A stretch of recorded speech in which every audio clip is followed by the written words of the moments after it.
اعوذ باللہ من الشیطان الرجیم بسم اللہ الرحمن الرحیم۔ اللہ تبارک و تعالیٰ کے نام سے شروع جو بڑا مہربان اور نہایت رحم کرنے والا ہے۔ ایک ایسی قوم جنہوں نے اللہ تبارک و تعالیٰ کے عذاب کا مذاق اڑایا اور اللہ تبارک و تعالیٰ کے عذاب کو ہلکا جانا، تو اللہ تبارک و تعالیٰ نے اس قوم کو دنیا کے لیے عبرت کا نشان بنا دیا اور اس قوم کو صفائے ہستی سے مٹا دیا۔ یہ قوم ایک ایسے گناہ کے اندر مبتلا تھی جس گناہ کے اندر ہمارے آج کے دور میں بہت سارے لوگ مبتلا ہیں۔ پیارے دوستو، یہ بدبخت قوم کون تھی اور انہوں نے کس طرح اللہ تبارک و تعالیٰ کے عذاب کو ہلکا سمجھا اور اللہ تبارک و تعالیٰ کے عذاب کا مذاق اڑایا؟ تو اللہ تبارک و تعالیٰ نے اس قوم کو دنیا کے لیے عبرت کا نشان کس طرح بنایا اور اللہ تبارک و تعالیٰ نے اس قوم کو کس طرح صفائے ہستی سے مٹا دیا۔ پیارے دوستو، روایات میں آتا ہے کہ بنی اسرائیل کے ایک بزرگ تھے جن کا نام حضرت داموس رحمۃ اللہ تعالی علیہ تھا۔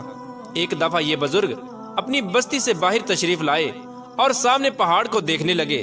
اس پہاڑ پر کوئی سبزہ نہ تھا۔ یہ منظر دیکھ کر ان کے دل میں خیال پیدا ہوا کہ کتنا ہی اچھا ہوتا اگر اس پہاڑ پر سبزہ ہوتا اور آبشاریں ہوتی اور مرغزاریں ہوتی اور خوبصورت منظر ہوتے۔ ابھی یہ بزرگ انہی خیالات کے اندر گم تھے کہ اللہ تبارک و تعالیٰ کی طرف سے ان کے دل میں الہام پیدا کیا گیا کہ اے میرے بندے، تو بندگی سے نکل چکا ہے، اب تجھے میری تخلیق کے اندر کمی اور کوتاہی نظر آتی ہے، اب تجھے میری تخلیق کے اندر عیب نظر آنے لگے ہیں۔ پیارے دوستو، جب یہ الہام ہوا تو وہ بزرگ ایک دم سے گھبرا گئے اور انہوں نے اپنے دل میں ایک نیت کر لی کہ جب تک اللہ تبارک و تعالیٰ کی طرف سے میرے دل میں واضح طور پر یہ بات نہیں آئے گی کہ اللہ تبارک و تعالیٰ نے میری اس کوتاہی کو معاف کر دیا ہے، میں اس وقت تک خود کو سزا دوں گا۔ اللہ تبارک و تعالیٰ کے ولیوں کا یہ ہمیشہ سے طریقہ رہا ہے کہ اگر ان سے کبھی کوئی کوتاہی ہو جاتی ہے تو اپنے آپ کو سزا دیتے ہیں تاکہ اللہ تبارک و تعالیٰ ان کی اس خطا کو معاف فرما دے۔ چنانچہ حضرت داموس رحمۃ اللہ تعالی علیہ نے سزا کے طور پر دل میں یہ نیت کر لی کہ جب تک اللہ تبارک و تعالیٰ میری غلطی کو معاف نہیں فرما دیتا تب تک میں نہ کھانا کھاؤں گا اور نہ ہی پانی پیوں گا، بس روزے کی حالت میں رہوں گا۔ چنانچہ حضرت داموس رحمۃ اللہ تعالی علیہ نے خود کو سزا دینے کے لیے اور اللہ تبارک و تعالیٰ کی بارگاہ سے اپنی خطا کی معافی کے لیے روزے رکھنا شروع کر دیے۔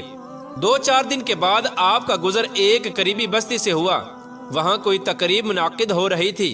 چنانچہ بستی والوں نے کھانا وغیرہ پکایا ہوا تھا۔ جب دسترخوان لگایا گیا تو لوگوں نے حضرت داموس رحمۃ اللہ تعالی علیہ سے کہا کہ آپ بھی تشریف لائیں اور کھانا تناول فرمائیں۔ چنانچہ حضرت داموس رحمۃ اللہ تعالی علیہ نے ان سے معذرت کی کہ میں کھانا نہیں کھا سکتا، تو وہاں کے لوگ اصرار کرنے لگے کہ آپ کھانا ضرور کھائیں۔ چنانچہ حضرت داموس رحمۃ اللہ تعالی علیہ نے ان کے اصرار کے باوجود بھی ان کو منع کر دیا کہ میں کھانا نہیں کھا سکتا۔ چنانچہ ان کے منع کرنے پر لوگوں نے ان سے پوچھا کہ آخر کیا وجہ ہے کہ آپ کھانا کیوں نہیں کھا رہے؟ تو حضرت داموس رحمۃ اللہ تعالی علیہ نے وجہ بتاتے ہوئے ارشاد فرمایا کہ مجھ سے ایک کوتاہی ہو گئی ہے جس کی وجہ سے میں نے یہ نیت کی ہے کہ جب تک وہ میری خطا معاف نہیں ہو جاتی تب تک میں کھانا نہیں کھاؤں گا۔